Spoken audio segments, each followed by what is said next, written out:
వనపర్తి జిల్లా కేంద్రంలో విద్యాశాఖ సమగ్ర శిక్ష అభియాన్ ఉద్యోగులను రెగ్యులరైజ్ చేయాలని వినూత్న ప్రదర్శనతో ఎస్ఎస్ఏ ఉద్యోగస్తులు పోచమ్మకు బోనాలతో వేడుకోలు సమర్పించుకుంటున్నారు.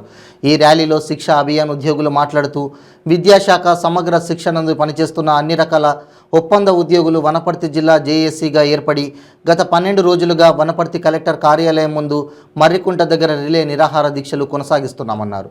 విద్యాశాఖ సమగ్ర శిక్ష ఒప్పంద ఉద్యోగులను విద్యాశాఖలో విలీనం చేసి రెగ్యులర్ చేయాలని, జీవిత బీమా, ప్రమాద బీమా, హెల్త్ ఇన్సూరెన్స్ సదుపాయాలు కల్పించాలని తదితర డిమాండ్లతో ఈ దీక్షలు కొనసాగిస్తామన్నారు.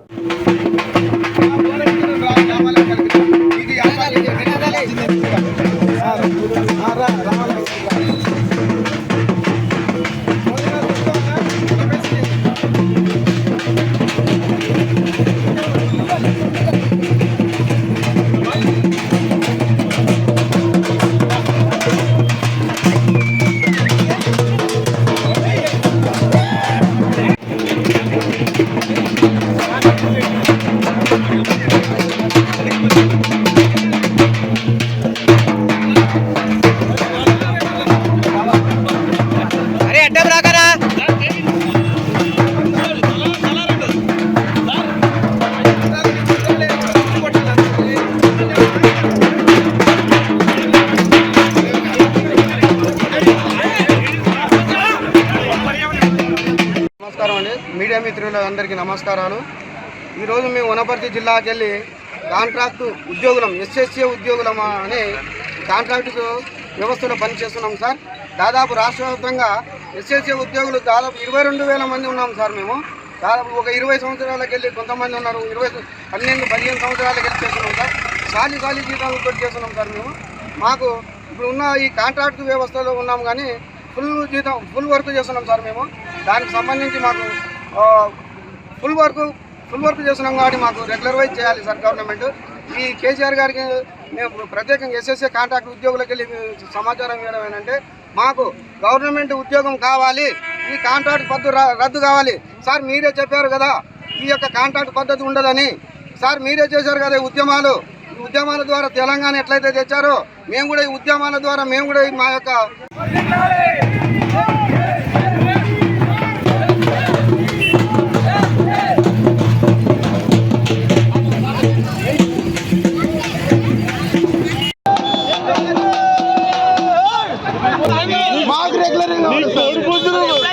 మాకు యాభలు కోసిన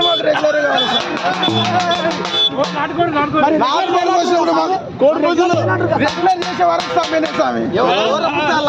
అన్ని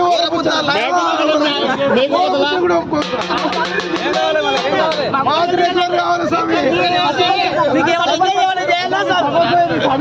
మా సమస్య మా సమగ్ర శిక్ష కాంట్రాక్ట్ ఉద్యోగులందరినీ రెగ్యులర్ చేయాలి. ఎన్ని చేసింది మీరు? మేము 12 ఏళ్ల నుంచి 15 ఏళ్ల నుంచి 20 ఏళ్ల నుంచి చేస్తున్నాం. మీరు ఇప్పటికి కూడా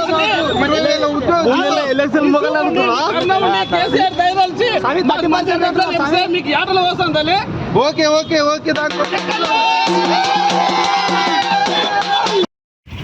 రోడ్ల మీదకి వచ్చి నిరసన కార్యక్రమాలను అనేక రూపాల్లో తెలియజేస్తూ ఉన్నాం. ఎందుకంటే విద్యాశాఖలో 15 సంవత్సరాల నుండి మేము ఉద్యోగాలు చేస్తున్నప్పటికీ మాకు ఇంతవరకు ఉద్యోగ భద్రత కానీ లేదంటే ఎలాంటి రెగ్యులరైజేషన్ కానీ కనీసం మినిమం టైం స్కేల్ కానీ ఇప్పటివరకు రాలేదు. ఎందుకంటే తెలంగాణ ఏర్పడిన తర్వాత కూడా మేము రెగ్యులరైజ్ అని చెప్పి ఉద్యోగం భద్రత ఉంటుందని చెప్పేసి మేము ఎన్నో ఆశలతోటి ఉన్నాం. కానీ ఇప్పటి వరకు అసలు తెలంగాణ రాష్ట్రం వచ్చినప్పటికీ 10 సంవత్సరాలు గడుస్తున్నప్పటికీ కూడా ఎలాంటి హామీ రాకపోగా మా సమస్యల పరిష్కారం కాలేదు. అందుకోసానికే ఈరోజు రాష్ట్ర